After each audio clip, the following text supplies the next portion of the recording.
Hi everyone, welcome back to my channel. The book we're introducing today is not a TikTok special, it's not an all-time classic, but it is a book that's quite popular and a lot of people do recommend it.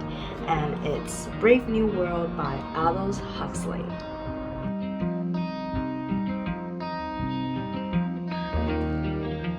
I seriously think that my reading skills are deteriorating because this book is just 230 pages, but it took me over 2 weeks to read, and some of my friends can just finish a book in a day, which totally blew me away. So I have to step up my reading game.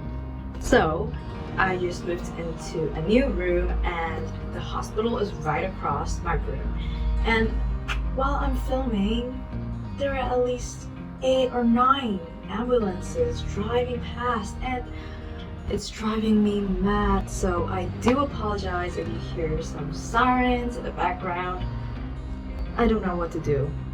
So back to the book. The book opens in central London and it talks about a government using genetic engineering to make these babies. So there are no parents in this dystopian kind of future.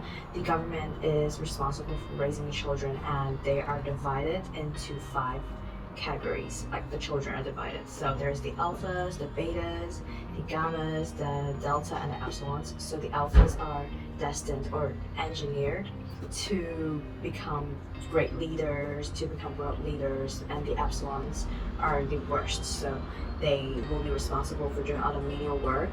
And the government raised these children by raise. It means brainwash. So they brainwash them with different systems to make them happy, to make them think they belong in this category, so to prevent social instability and unrest. The idea of parents is frowned upon and they are disgusted by that.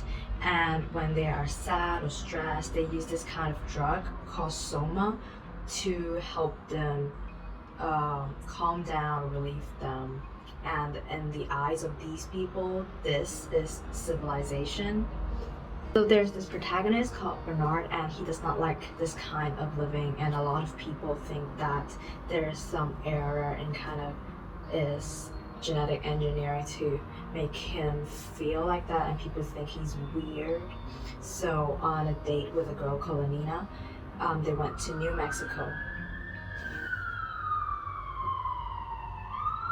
They went to New Mexico, which is called this savage reservation. So there's no the civilization that they were talking about, which is in central London. The people there live without these kind of genetic engineering embryos or babies. They gave birth to babies. So for Lenina and Bernard, it was kind of a big cultural shock.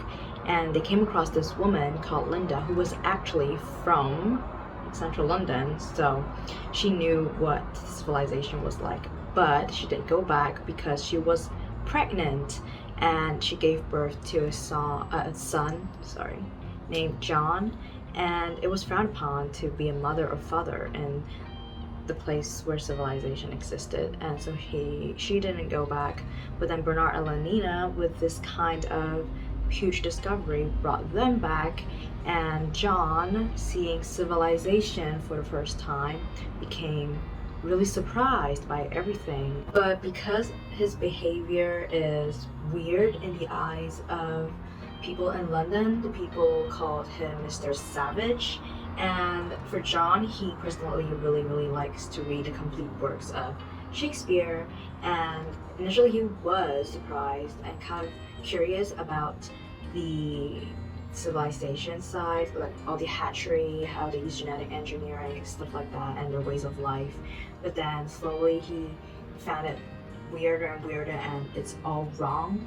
And in the end, he had this really heated discussion with Mustafa Mond, which is like one of the world leaders. And so Mustafa Mond do know about religion, do know about art, do know about a lot of stuff that do exist in our modern society, but he chose to remove that in the kind of curriculum or the brainwashing process because he thinks that in order to have social stability, arts, religion, poetry all have to be sacrificed.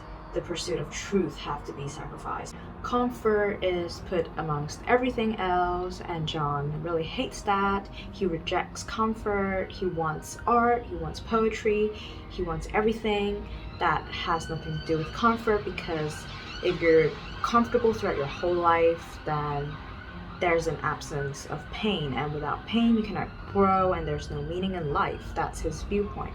But according to Mustafa, he thinks that if you reject comfort, then you're actually asking for the right to be unhappy.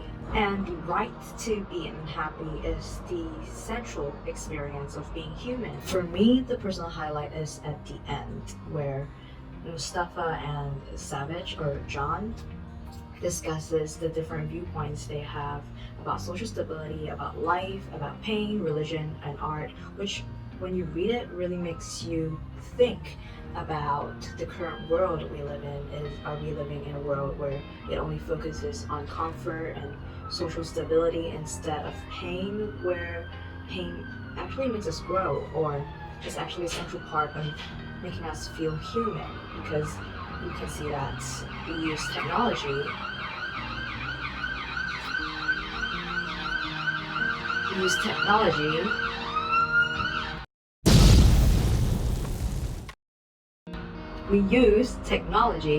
to make us more comfortable, which I don't think is necessarily a bad thing. But if we go over that certain boundary, then we might actually be stepping into this kind of dystopian world where we think we're happy, where we think we have comfort and everything, but we lose the meaning of life.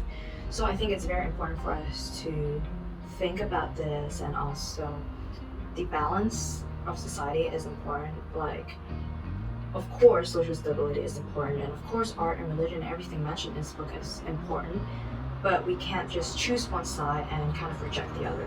I think we have to try to achieve this kind of balance where we can have both.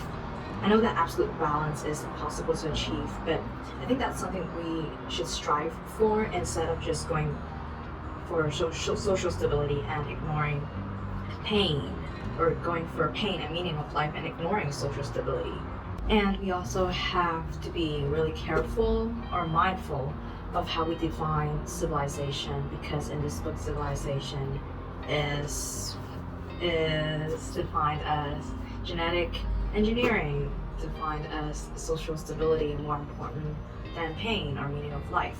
But for us, I think right now in this current society, I think civilization is defined differently. So I think it's important to know how we define civilization in order to actually mean something positive.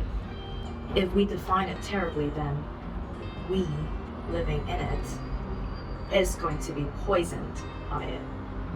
So overall, this book is quite a good book. The writing, the descriptive writing, might not be as good as I had expected or I wanted it to be. Like, it does tell me how the Department of Hatchery look, or it does tell me the feelings of the character, but it's not as descriptive or as pretty as I would like it to be. But maybe that's just my personal taste. But I do like the message that the author tries to bring out, and it tries to make us think and critically think about the society we're currently living in.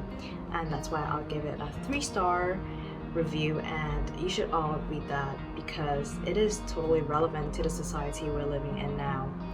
So if you like this book, you should go and read it, and I'll see you in the next video. Bye!